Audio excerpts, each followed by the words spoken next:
સૌને મારા જય સિયારામ. આપણે નાનપણથી સાંભળતા આવ્યા છીએ કે ભગવાન રામ એટલે મર્યાદા પુરુષોત્તમ. પણ ક્યારેય વિચાર્યું છે કે આ શબ્દનો સાચો અર્થ શું છે? શું માત્ર પિતાની આજ્ઞા માનવી અને વનમાં જવું માત્ર આટલું જ રામને પુરુષોત્તમ બનાવે છે? ના. જો માત્ર આજ્ઞા પાલન જ કારણ હોત તો ઇતિહાસમાં બીજા ઘણા શ્રવણકુમારો થઈ ગયા. રામનું વ્યક્તિત્વ તેનાથી ઘણું વિશાળ છે. મર્યાદાનો અર્થ આપણે બંધન કે સીમા સમજતા હોઈએ છીએ, પણ રામના સંદર્ભમાં મર્યાદાનો અર્થ છે પોતાની શક્તિનો સર્વોચ્ચ ઉપયોગ કરતી વખતે પણ વિવેક ન ચૂકવો.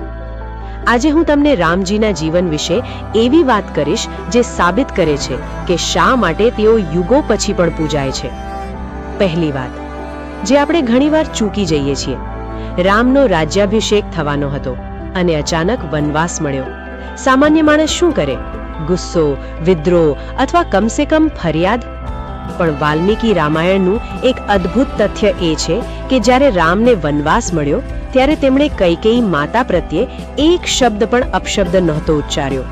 એટલું જ નહીં, જ્યારે લક્ષ્મણ ક્રોધિત થયા ત્યારે રામે તેમને શાંત કરતા કહ્યું હતું કે આમાં માતા કૈકેયીનો દોષ નથી, આ તો કાળની ગતિ છે. વિચારો, જે વ્યક્તિ પોતાનું રાજ્ય છીનવી લેનાર પ્રત્યે પણ મનમાં ઝહેર નથી રાખતી, એ જ સાચી મર્યાદા છે. આપણે નાની અમથી વાતમાં સંબંધો તોડી નાખીએ છીએ, જ્યારે રામે પોતાનું સર્વસ્વ ગુમાવીને પણ માતાના સન્માનની મર્યાદા તૂટવા ન દીધી. આ છે મનની મર્યાદા. બીજો પ્રસંગ યુદ્ધભૂમિનો છે. આ વાત બહુ ઓછા લોકો જાણે છે. રાવણ જેવો મહાકાય શત્રુ, જેણે સીતાનું હરણ કર્યું હતું, તેની સાથે યુદ્ધ કરતી વખતે પણ રામે ક્યારેય યુદ્ધના નિયમો તોડ્યા નહોતા. જ્યારે યુદ્ધના મેદાનમાં રાવણના હાથમાંથી શસ્ત્રો પડી ગયા અને તે નિઃસહાય થઈ ગયો, ત્યારે રામ ધારે તો તેને મારી શકતા હતા. પણ રામે કહ્યું કે હે દશાનન, તું થાકી ગયો છે, જા આજે વિશ્રામ કર અને કાલે શસ્ત્રો સાથે પાછો આવજે. વિચારો, દુશ્મનને પણ સાવધ થવાનો મોકો આપવો એ છે વીરતાની મર્યાદા. અને સૌથી ચોંકાવનારી વાત તો એ છે કે જ્યારે રાવણ અંતિમ શ્વાસ લઈ રહ્યો હતો ત્યારે રામે લક્ષ્મણને કહ્યું કે લક્ષ્મણ, રાવણ મહાન જ્ઞાની અને રાજનીતિજ્ઞ છે, તેની પાસે જા અને જ્ઞાન પ્રાપ્ત કર, કારણ કે તેના જેવો પંડિત ધરતી પર ફરી નહીં મળે. પોતાની પત્નીનું હરણ કરનાર શત્રુના ગુણોની કદર કરવી, આવી માનસિક વિશાળતાની મર્યાદા માત્ર રામ જ રાખી શકે.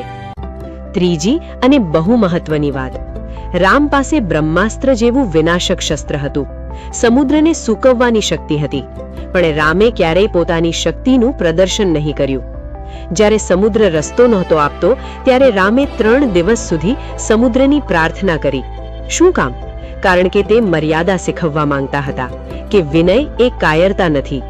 શક્તિશાળી હોવા છતાં વિનમ્ર રહેવું એ સૌથી મોટી મર્યાદા છે. ઘણા લોકો પૂછે છે કે રામે લંકા જીતી લીધી પછી ત્યાંના રાજા કેમ ન બન્યા? સોનાની લંકા કોને ન ગમે? પણ રામે વિભીષણને ગાદી સોંપી અને કહ્યું કે જનની જન્મભૂમિશ્ચ સ્વર્ગાદપી ગરીયસી. માં અને માતૃભૂમિ સ્વર્ગથી પણ મહાન છે. બીજાના પ્રદેશ પર કબજો ન જમાવવો એ આજના યુગમાં પણ રાજનીતિક મર્યાદાનું શ્રેષ્ઠ ઉદાહરણ છે. મિત્રો, રામને મર્યાદા પુરુષોત્તમ એટલે નથી કહેવાતા કે તેમણે જીવનમાં ક્યારેય દુઃખ નથી જોયું. તેમને એટલા માટે કહેવાય છે કારણ કે ભયંકર દુઃખમાં પણ તેમણે પોતાનું ચારિત્ર્ય છોડ્યું નહીં. તેમણે પુત્ર તરીકે પિતાનું વચન પાળ્યું, પતિ તરીકે પત્ની માટે સમુદ્ર લાંઘ્યો, શત્રુ સાથે પણ ધર્મ યુદ્ધ લડ્યા અને રાજા તરીકે પોતાના અંગત સુખનો ત્યાગ કર્યો. રામ એ શીખવે છે કે પરિસ્થિતિ ગમે તેટલી વિકટ હોય, તમારો વ્યવહાર અને તમારા સિદ્ધાંતો ક્યારેય નીચે ન પડવા જોઈએ. મર્યાદા એટલે બંધાઈ જવું નહીં, પણ શ્રેષ્ઠતાની ટોચ પર પહોંચવું.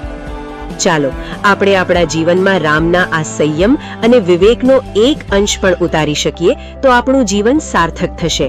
જો તમને આ વિડિયો પસંદ આવ્યો હોય તો બીજા લોકો સાથે શેર કરો, આને કોમેન્ટ કરો કે ટેમ કયા ગામ કે શહેરમાંથી જોઈ રહ્યા છો. ફરી મળીશું એક નવા વિડિયો સાથે. ત્યાં સુધી જય શ્રી કૃષ્ણ, જય સિયારામ.